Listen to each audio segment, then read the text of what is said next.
Hello అందరికీ, ఈరోజు అయితే మేము చేపలు అయితే తీసుకున్నాము. పచ్చి చేపలు ఇవైతే పెద్ద చేపలు చిన్న చేపలు రెండు ఉన్నాయి. ఇవైతే మా ఇంటి సైడ్ అయితే వచ్చారు చేపలు. అప్పుడే వర్షం అయితే పడింది, చేపలు అయితే తీసుకొచ్చారు. మేమైతే 2 kgs తీసుకున్నాం చిన్న చేపలు. అవంటే మా మమ్మీకి చాలా ఇష్టం. మీకు కూడా ఇష్టమా లేదా కామెంట్ చేయండి. ఈ చిన్న చేపలు అనేది చాలా టేస్ట్గా ఉంటాయి చేపలు. మా మమ్మీకి చాలా అంటే చాలా ఇష్టం ఈ చేపలు. మీకు కూడా ఇష్టమా లేదా కామెంట్ చేయండి. చేపలు తీసుకున్నాం, చేపలు తోముతున్నాం. ఇప్పుడు చూడండి, మీరు కావాలంటే చెరువు చేపలు ఇప్పుడు తీసుకున్నాము. ఫ్రెష్ ఇప్పుడు తోముకుంటున్నాం. తర్వాత అయినాక మళ్ళీ మీకు వీడియో పెడతాం. ఈ చేపలు అయితే మనకి ఇట్లాంటిది ఒక బండ అయితే ఉండాలి. బండ మీద చేపలన్నీ వేసుకొని ఈ విధంగా అయితే రుద్దుకోవాలి. ఇవన్నీ మా దగ్గర వర్కర్స్ అయితే ఈ విధంగా అయితే మొత్తం చేస్తున్నారు.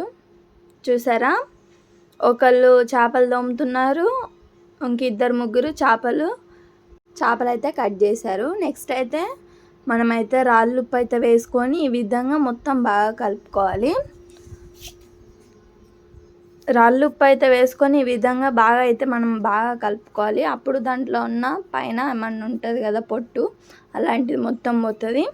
నెక్స్ట్ అయితే ఫ్రెష్ వాటర్లో ఈ చేపలన్నీ వేసుకోవాలి. వేసుకొని బాగా వాష్ చేసుకోవాలి ఒక 3 times. తర్వాత మనమైతే లెమన్ అయితే వేసుకోవాలి. ఒక కాయన్న 2 కాయలన్నా వేసుకుంటే మనకి బాగుంటుంది. చేపలు అయితే నీసు వాసన ఉండదు, బాగా ఫ్రెష్గా అయితే ఉంటాయి మనం లెమన్ వేసుకోవడం వల్ల.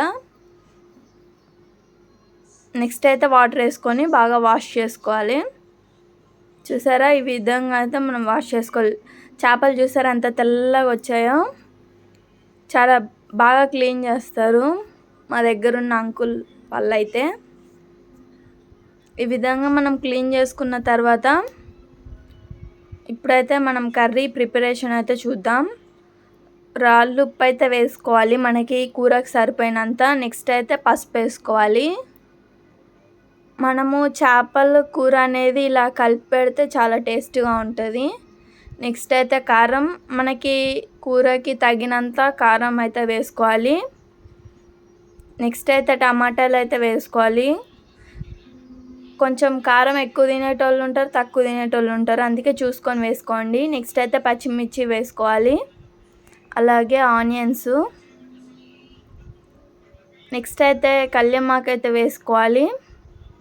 ఇక్కడ టీఎస్లో అయితే కల్యమాకు అని అంటారు, ఏపీలో అయితే కరేపాకు అంటారు. నెక్స్ట్ అయితే నూనె అయితే వేసుకోవాలి. నూనె అయితే మనం చేపలు ఎన్ని తీసుకుంటామో చూసుకొని అంత నూనె అయితే వేసుకోవాలి.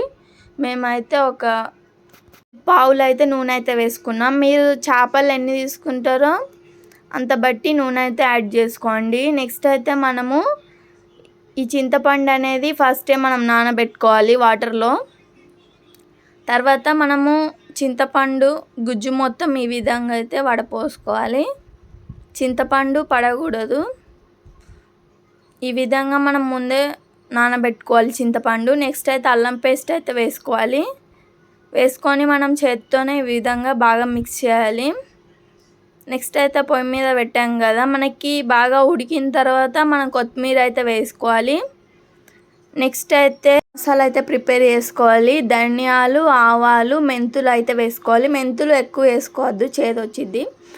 కొన్ని వేసుకోవాలి చూసుకొని దోరగా ఫ్రై చేసుకోవాలి. నెక్స్ట్ అయితే మనం రోట్లో వేసుకొని బాగా దంచుకోవాలి. అట్లనే చిన్నులపాయలు కూడా వేసుకొని దీంట్లో అయితే కర్రీలు వేసుకొని మనం స్లోగా అయితే కలుపుకోవాలి. మనం ఫాస్ట్గా కలిపితే ముక్కలు అనేది చెదిరిపోతాయి. చూసారా, మనకి ఇప్పుడైతే రాగి సంగటి చేపల పులుసు అయితే ఎక్సలెంట్ ఉంది ఫ్రెండ్స్. సూపర్ అంటే సూపర్ ఉంది.